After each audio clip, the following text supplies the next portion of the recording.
Mengawali berita pertama, akibat derasnya air yang di bawah jalan membuat jalan lintas Palembang Betung Banyuasin kilometer 13 amblas. Dengan kejadian ini, arus lalu lintas menuju ke arah Betung di sekitaran lokasi hanya bisa dilalui satu jalur.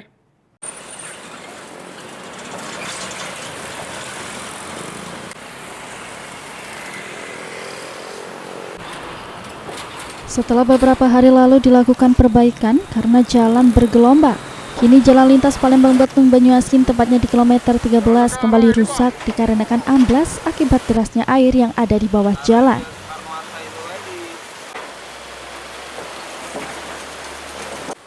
Amblasnya jalan Palembang Betung Banyuasin ini sudah terjadi sejak 3 hari lalu, di mana awalnya jalan yang amblas hanya sedikit lalu akhirnya meluas dan kini harus diperbaiki oleh petugas.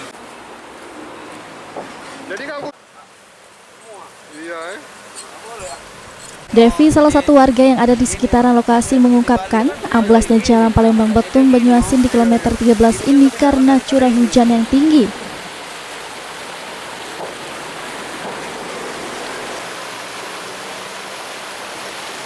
Karena apalah, ya karena hujan itu memang rapuh gorong-gorongnya.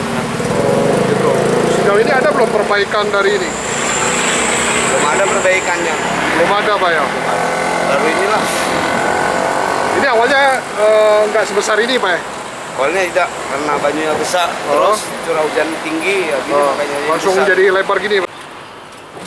Dengan kondisi ini, untuk sementara ruas jalan Palembang Betung Banyuasin hanya bisa digunakan satu jalur, hingga membuat kendaraan yang melintas harus memperlambat laju kendaraan.